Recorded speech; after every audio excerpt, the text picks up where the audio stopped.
Hello friends, आज हम start करेंगे क्लास 10 एनसीईआरटी इकोनॉमिक्स के chapter sectors of the Indian economy का 6th मॉड्यूल।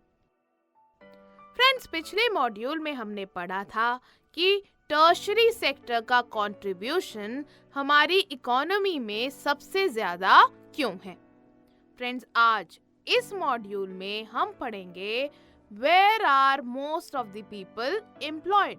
यानी हम जानेंगे कि एम्प्लॉयमेंट का किस सेक्टर में कितना शेयर है। तो चलिए शुरू करते हैं हमारा आज का मॉड्यूल। तो फ्रेंड्स, दो ग्राफ्स देख रहे हैं आप स्क्रीन पर। एक ग्राफ में लिखा है share of sectors in employment और दूसरे ग्राफ पर क्या लिखा है, share of sectors in GDP. तो फ्रेंड्स, एक जो ग्राफ है वो आपको बता रहा है कि एम्प्लॉयमेंट यानी लोग कौन से सेक्टर में कितने हैं, वो परसेंटेज आपको दिखा रहा है ये ग्राफ। और दूसरा ग्राफ बता रहा है कि कौन सा सेक्टर कितना कंट्रीब्यूट कर रहा है इंडिया की यानी हमारे कंट्री की जीडीपी में, ग्रॉस डोमेस्टिक प्रोडक्ट में। तो चलिए इन ग्राफ्स को देखते हैं। फ्रेंड्स, अगर हम ग्राफ में देखें तो 1972-1973 में प्राइमरी सेक्टर में 74% लोग काम करते थे, सेकेंडरी सेक्टर में 11% लोग इंगेज थे और टर्शरी सेक्टर में 15% लोग एम्प्लॉयड थे। वहीं 2011-12 में अगर हम देखें तो एम्प्लॉयमेंट स्ट्रक्चर के अंदर एक ड्रास्टिक चेंज देखने को मिलता है, जो आप देख सकते हैं। फ्रेंड्स, प्राइमरी सेक्टर में एम्प्लॉयमेंट का शेयर डिक्रीज होकर सिर्फ 49% रह गया है। इस तरह से सेकेंडरी सेक्टर में एम्प्लॉयमेंट बढ़कर 24% हो गया है और टर्शरी सेक्टर में एम्प्लॉयमेंट का शेयर बढ़कर 27% हो गया है। चलिए अब इस फैक्चुअल डेटा को थोड़ा एनालाइज करते हैं। फ्रेंड्स, अब जो आप ये ग्राफ देख रहे हैं, share of sectors in GDP, तो हम अगर जीडीपी की टर्म्स में देखें तो टर्शरी सेक्टर में इसका शेयर बड़ा है। मतलब टर्शरी सेक्टर ने जीडीपी में कंट्रीब्यूशन ज्यादा किया है। पर फ्रेंड्स, जिस स्पीड से इस सेक्टर ने ग्रो किया है और हमारी जीडीपी में कंट्रीब्यूशन दिया है, उतनी स्पीड से यहाँ एम्प्लॉयमेंट जनरेट नहीं हुई है, जैसा कि ग्राफ्स में देखकर साफ है। क्योंकि देखिए, टर्शरी सेक्टर का कंट्रीब्यूशन जीडीपी में बहुत ज्यादा ग्रो हुआ है, ये बिल्कुल ठीक है। लेकिन अगर हम एम्प्लॉयमेंट के ग्राफ को देखें तो साफ दिखता है कि एम्प्लॉयमेंट में जो रेशियो है, जो शेयर है, वो इतना ज्यादा ग्रो नहीं हुआ है। मतलब एम्प्लॉयमेंट जनरेशन कहीं ना कहीं उतनी ज्यादा नहीं हुई है जितना कि जीडीपी में कंट्रीब्यूशन हुआ है। यानी सिर्फ 15% से 27% ही बढ़ोतरी हुई है एम्प्लॉयमेंट में, किसकी, टर्शरी सेक्टर की। फ्रेंड्स, ऐसा ही सेकेंडरी सेक्टर में देख सकते हैं आप। यहाँ पर भी 11% से सिर्फ 24% तक ही बढ़ा है क्या, एम्प्लॉयमेंट का रेट। फ्रेंड्स, प्राइमरी सेक्टर में भी एम्प्लॉयमेंट 74% से घटकर सिर्फ 49% रह गई है। लेकिन अगर हम जीडीपी में प्राइमरी सेक्टर की परफॉर्मेंस देखें तो ये उतनी अच्छी नहीं रही है। इससे हम कह सकते हैं कि प्राइमरी सेक्टर जो सबसे ज्यादा लोगों को एम्प्लॉयमेंट देता है, उस हिसाब से इस सेक्टर ने जीडीपी में कंट्रीब्यूट नहीं किया है। यानी प्राइमरी सेक्टर बहुत सारे लोगों को एम्प्लॉयमेंट जरूर देता है, लेकिन जीडीपी में, ग्रॉस डोमेस्टिक प्रोडक्ट में, कंट्रीब्यूशन जो है प्राइमरी सेक्टर का, वो सेकेंडरी और टर्शरी सेक्टर से कम है। So friends, the shift in the share of GDP is not same to the share in the employment. तो ये जो शिफ्ट है शेयर ऑफ जीडीपी में, क्योंकि हम क्या देख रहे हैं, जीडीपी में टर्शरी सेक्टर का जो कंट्रीब्यूशन है वो सबसे ज्यादा है राइट। उसके बाद किसका कंट्रीब्यूशन है? सेकेंडरी का। और फिर लास्ट में प्राइमरी सेक्टर का सबसे कम कंट्रीब्यूशन है। और अगर हम एम्प्लॉयमेंट की तरफ नजर डालें तो वहां पर उल्टा है। वहां पर क्या है? प्राइमरी सेक्टर सबसे ज्यादा एम्प्लॉयमेंट दे रहा है लोगों को, और उसके बाद कौन दे रहा है? उसके बाद टर्शियरी सेक्टर, और फिर सेकेंडरी सेक्टर एम्प्लॉयमेंट दे रहा है लोगों को। लेकिन जैसा हमने आपको पहले भी बताया था फ्रेंड्स, किसी भी सेक्टर की ग्रोथ जो है, उसकी इम्पोर्टेंस जो है, वो किससे पता चलती है? बताइए। आउटपुट से और एम्प्लॉयमेंट जनरेशन से, दोनों से। और यहाँ पर इंडिया में जब हम इन सेक्टर्स की बात कर रहे हैं तो ये जो प्रोपोर्शन है आउटपुट में और एम्प्लॉयमेंट जनरेशन में, ये थोड़ा बिगड़ा हुआ है। यानी जितने लोग प्राइमरी सेक्टर में काम कर रहे हैं वो उतना आउटपुट नहीं दे पा रहे हैं। यानी कंट्रीब्यूशन जो है जीडीपी में प्राइमरी सेक्टर का, वो उतना नहीं हो पा रहा। जैसा कि फ्रेंड्स, अगर आप एक एग्जाम्पल ले लो कि आप लोग एक ग्रुप में काम कर रहे हैं, 5 लोगों का ग्रुप है, आपको एक प्रोजेक्ट बनाना है, तो जाहिर सी बात है जब लोग ज्यादा हैं तो आपका काम भी जल्दी होगा और आउटपुट भी बहुत अच्छा आएगा। और ऑन द अदर हैंड, एक वन ऑफ योर फ्रेंड्स वो अकेला काम कर रहा है, तो आउटपुट भी उतना अच्छा नहीं आएगा और बहुत लेट भी होगा। तो इससे साफ है कि अगर प्राइमरी सेक्टर में लोग इतने ज्यादा हैं, एम्प्लॉयमेंट जनरेशन इतनी ज्यादा हो रही है, तो ये जो आउटपुट आ रहा है, जीडीपी में जो कंट्रीब्यूशन हो रहा है, वो उतना ज्यादा क्यों नहीं हो रहा? ये एक बहुत बड़ा सवाल है। क्योंकि कायदे से तो अगर एम्प्लॉयमेंट ज्यादा है तो आउटपुट भी ज्यादा होना चाहिए, बट ऐसा क्यों नहीं हो रहा? तो फ्रेंड्स, इसका एक बहुत बड़ा रीजन है डिसगाइज्ड अनएम्प्लॉयमेंट। क्या है रीजन? Disguised unemployment. इसके बारे में हम अभी आपको डिटेल में बताते हैं। ऑल्दो फ्रेंड्स, एक और बहुत बड़ा रीजन है, वो है टर्शियरी सेक्टर और सेकेंडरी सेक्टर्स जो हैं, इन सेक्टर्स में इनफ जॉब्स क्रिएट नहीं हुई है जितनी की होनी चाहिए थी। क्योंकि अगर यहाँ पर जॉब्स होंगी ही नहीं तो लोग तो सिर्फ प्राइमरी सेक्टर में ही रहेंगे, यहाँ पर कैसे जाएंगे? अगर जॉब्स क्रिएट होंगी, जॉब्स जनरेट होंगी, तभी तो यहाँ का एम्प्लॉयमेंट जो शेयर है वो बढ़ेगा। लेकिन यहाँ पर जो जॉब्स हैं वो जनरेट नहीं हुई हैं इतनी ज्यादा।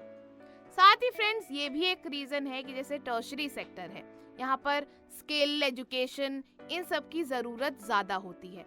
सेकेंडरी सेक्टर की बात करें तो अगर मशीनरी चलानी है या कोई टेक्निकल चीज करनी है तो ट्रेनिंग जरूरी है, तो वो सबके पास नहीं होता। तो ये भी एक रीजन है कि यहाँ पर एम्प्लॉयमेंट का शेयर जो है वो इतना कम है और प्राइमरी में इतना ज्यादा है। और इसके साथ साथ जैसे हमने आपको बताया, डिसगाइज्ड अनएम्प्लॉयमेंट, वो भी एक बहुत बड़ा रीजन है कि क्यों प्राइमरी सेक्टर में इतनी ज्यादा एम्प्लॉयमेंट है और आउटपुट इतना कम है। अब आउटपुट इतना कम क्यों है? क्योंकि लोग तो बहुत ज्यादा हैं। तो डिसगाइज्ड अनएम्प्लॉयमेंट क्या होता है वो समझते हैं। Friends, it is a kind of under employment which is hidden in contrast to someone who does not have a job and is clearly visible as unemployed. Friends, इसका मतलब ये कि disguised unemployment एक तरह की अंडर एम्प्लॉयमेंट है, मतलब जो कि छुपी हुई है। लोग काम जरूर कर रहे हैं लेकिन फुल पोटेंशियल में नहीं कर रहे। मतलब एक झुंड है जो खेती बाड़ी कर रहा है तो वो सभी एक ही चीज कर रहे हैं। अगर सब बीज बो रहे हैं तो कुछ और लोग उसमें शामिल हो गए, तो इसमें सबकी जरूरत नहीं है, लेकिन सभी लोग काम कर रहे हैं दिखाने के लिए, लेकिन क्लियरली आपको विजिबल होगा कि वो अनएम्प्लॉयड है। आइए इसको एक एग्जाम्पल से अच्छे से समझते हैं। फ्रेंड्स, आपके बुक में भी एग्जाम्पल दिया हुआ है लक्ष्मी का। तो लक्ष्मी एक फार्मर है, उसके पास 2 हेक्टेयर्स लैंड है जिस पर ज्वार, अरहर कल्टीवेट की जाती है, और पानी के लिए सिर्फ उनके पास बारिश का ही ऑप्शन है। लैंड पर पूरे साल फैमिली के 5 लोग मिलकर काम करते हैं, मतलब लक्ष्मी और उसके साथ साथ 4 और लोग फैमिली के उस फार्म पर काम करते हैं। फैमिली के सारे लोग डेली फार्म पर काम कर रहे हैं। कहने को कोई भी खाली नहीं बैठा, पर यहाँ लेबर एफर्ट को डिवाइड कर दिया है।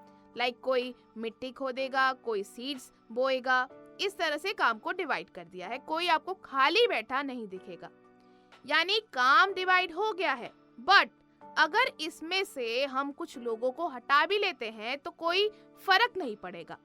अगर सपोज इसमें से हम 3 लोगों को कहीं और काम पर भेज दें, लाइक किसी और जमीन पर या किसी फैक्ट्री में, तो एक एडिशनल इनकम आएगी। तो इस तरह से हम ये कह सकते हैं कि ये जो 5 लोग काम कर रहे हैं एक लैंड पर क्रॉप्स प्रोड्यूस करने के लिए, तो अगर 3 लोगों को हटा भी दे तो क्या होगा, उसका कोई इम्पैक्ट नहीं पड़ेगा प्रोडक्टिविटी पर। मतलब जितने क्रॉप्स उगाने थे उतने ही उगेंगे, जितनी फसल आनी थी उतनी ही आएगी। बस ये है कि just for the sake of engaging themselves सारे लोग काम कर रहे थे। ऑन द अदर हैंड, जब हम इस फैमिली के 3 लोगों को कहीं और काम करने की अपॉर्चुनिटी दे रहे हैं, तो इससे क्या हो रहा है, एडिशनल इनकम आ रही है फैमिली में, और एडिशनल इनकम से फैमिली इनकम भी बढ़ रही है। तो ये 3 लोग खेत में काम भले ही कर रहे थे, बट ये डिस्गाइज्ड अनएम्प्लॉयमेंट थी। जी हाँ, क्योंकि ये लोग सिर्फ विजुअली काम कर रहे थे, दिखाने के लिए काम जरूर कर रहे थे, लेकिन इनका इतना ज्यादा पोटेंशियल जो था वो यूज नहीं हो रहा था। यानी वो 3 लोग काम तो कर रहे थे, पर अपना फुल पोटेंशियल नहीं लगा पा रहे थे। फ्रेंड्स, डिस्गाइज्ड अनएम्प्लॉयमेंट के केसेस सबसे ज्यादा एग्रीकल्चर सेक्टर में ही देखने को मिलते हैं। इस तरह से हम ये कह सकते हैं कि ऐसा काम जहां नंबर ऑफ पीपल को एक्सक्लूड कर भी प्रोडक्शन पर कोई इम्पैक्ट नहीं पड़ता है, उसको डिस्गाइज्ड अनएम्प्लॉयमेंट कहते हैं। मतलब पूरे पोटेंशियल से काम नहीं होता, जहां पर सिर्फ दिखाने के लिए कुछ और लोग काम करने लगते हैं, तब वो डिस्गाइज्ड अनएम्प्लॉयमेंट कहलाती है। तो इससे हम क्या कह सकते हैं, हम कह सकते हैं कि प्राइमरी सेक्टर में, एग्रीकल्चर सेक्टर में जरूरत से ज्यादा लोग हैं। इसीलिए अगर हम कुछ को निकाल भी देते हैं तो प्रोडक्शन पर कोई फर्क नहीं पड़ेगा, और ऐसे वर्कर्स एग्रीकल्चरल सेक्टर में अंडर एम्प्लॉयड या कह सकते हैं कि जॉबलेस ही हैं।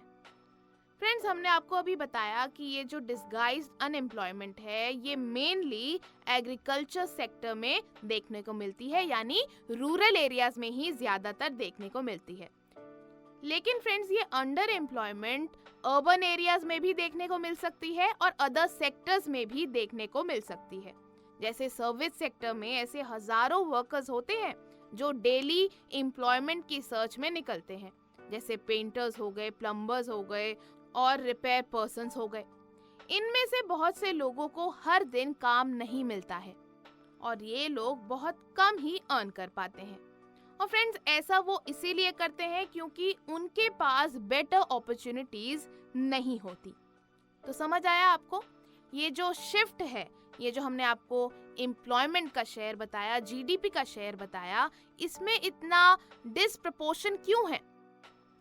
मतलब कि ये जो प्राइमरी सेक्टर में इतने ज्यादा लोग हैं और बाकी दोनों सेक्टर्स में इतने ज्यादा लोग एम्प्लॉयड नहीं हैं, ऐसा क्यों है?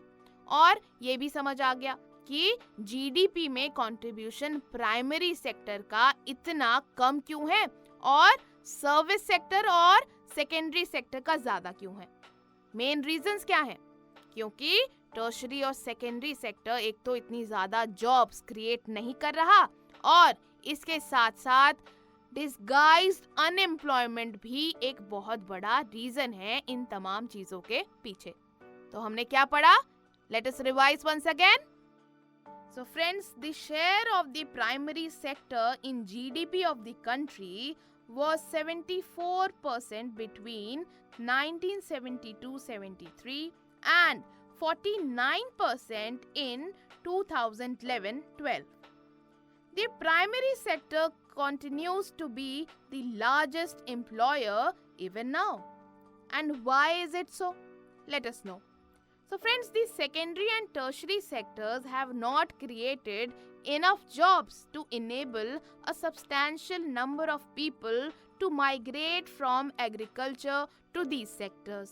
यानी सेकेंडरी और टर्शरी सेक्टर्स ने इतनी ज़्यादा जॉब्स क्रिएट नहीं की हैं ताकि एग्रीकल्चर सेक्टर से लोग शिफ्ट होकर इन दोनों सेक्टर्स में जा पाएं. Friends, many of the workmen in primary sector are underemployed or disguised unemployed. This kind of underemployment is hidden in contrast to someone who does not have a job and is clearly visible as unemployed. तो आपको पता है ना, disguised unemployment, तो ये भी एक बहुत बड़ा रीजन है.